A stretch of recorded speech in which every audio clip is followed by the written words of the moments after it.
মোৰ ইউটিউব চেনেললৈ ইউটিউবৰ প্ৰতিজন সদস্যক স্বাগতম জনালোঁ। বহুদিনৰ পৰা ভাবি আছিলোঁ এটা ভিডিঅ' বনাওঁ। আচলতে মই অলপ দিনৰ আগত এটা মৃত্যুঞ্জয় মন্দিৰৰ ওপৰত ভিডিঅ' বনাইছিলোঁ। তাৰ পিছৰ পৰা মই আচলতে ভিডিঅ' বনোৱা নাই। আজি ভাবিলোঁ এটা নতুনকৈ আকৌ ভিডিঅ' প্ৰস্তুত কৰোঁ। সেইবাবে অকণমান কৰি অনা সৰু সৰু ভিডিঅ'ৰে মই আচলতে চেষ্টা কৰিলোঁ ভিডিঅ'টো কৰিবৰ বাবে। আপোনালোকে চাব বুলি আশা কৰিলোঁ। আচলতে মই অকণমান গৈ থাকোঁ সদায়। আচলতে মই ল'ৰা কলেজত গৈ থাকোঁ যদিও আচলতে মই ভিডিঅ' প্ৰস্তুত কৰা নাছিলোঁ। আজি ভাবিলোঁ অকণমান প্ৰস্তুত কৰোঁ। আচলতে আমি যেতিয়া যাওঁ সদায় মোৰ এটা অভ্যাস, সদায় অকণ মই আচলতে কেপচাৰ কৰোঁ ভিডিঅ' নিজৰ মোবাইলেৰেই কৰোঁ আৰু তাকে অকণমান দিবৰ কাৰণে চেষ্টা কৰিলোঁ। আৰু চালে আপোনালোকে কেনেকুৱা পায় জনাব। আচলতে আমি গুৱাহাটী চিকিৎসা মহাবিদ্যালয় সেয়া দেখি আহিছে, এয়া ইমাৰ্জেঞ্চি হয়। আচলতে আমি ইয়াত যেতিয়া সোমাওঁ, আচলতে সোমালে আমি আমাৰ নিজৰ শৰীৰৰ যি মূল্য, আচলতে আমি মূল্যটো তেতিয়াহে অনুভৱ কৰিব পাৰোঁ।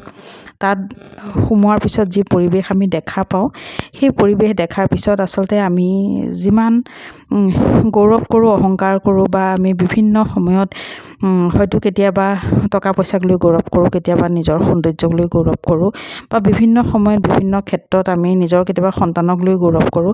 কিন্তু যেতিয়া আমি তাত সোমাম, আচলতে তাত সোমালে আমি সেই গৌৰৱ যে কৰোঁ, তেতিয়া আমি আচলতে গম পাওঁ আমি গৌৰৱ কৰাৰ মূল্য কিমান থাকে আৰু নিজৰ শৰীৰৰো মূল্য কিমান আচলতে আমি তেতিয়া অনুভৱ কৰিব পাৰোঁ।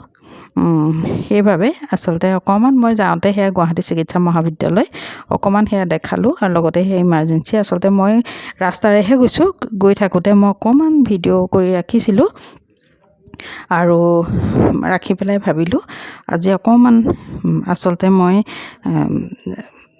যোৱাৰ মুহূৰ্তখিনি অকণ মই আচলতে ভিডিঅ' হিচাপে ৰাখি মই আপোনালোকলৈ আগবঢ়ালোঁ আৰু আগবঢ়োৱাৰ লগতে আচলতে সাঁচি ৰাখিলোঁ। সেইবাবে আপোনালোকে ভিডিঅ'টো চাব আৰু চাই পেলাই কেনে পাইছে জনাব। আৰু আচলতে জনালে ভাল লাগে আপোনালোকে চাই কেনেকুৱা পালে। সেইবাবে অকণমান চেষ্টা কৰিলোঁ ভিডিঅ'টো দিবৰ বাবে। আৰু অকণমান মোকো দেখা পাইছে। আচলতে মই নিজেই ভিডিঅ'ত ওলোৱা নাই, আচলতে ফটো হিচাপে বা অকণমান দিলোঁ আৰু আপোনালোকে কেনেকুৱা পায় জনাব বুলি আশা কৰিলোঁ। আৰু ভৱিষ্যতলৈও মোক এনেকৈ আপোনালোকে চেনেলটোক ছাপোৰ্ট দি যাব আৰু ছাপোৰ্ট দি গ'লে আচলতে উৎসাহ পাওঁ কৰিবলৈ কামবিলাক, আৰু তেতিয়া আচলতে মোৰ মনটোও ভাল লাগে। সেইবাবে আপোনালোকৰ যি ছাপোৰ্ট কৰি আহিছে সেই ছাপোৰ্টৰ কাৰণে আচলতে সদায় উৎসাহ পাওঁ অকণমান আকৌ কিবা এটা নতুনত্ব কৰিবৰ কাৰণে, আৰু সদায় চেনেলটোত এটা পজিটিভ ভাইবছ দিবৰ বাবে চেষ্টা কৰি আহিছোঁ।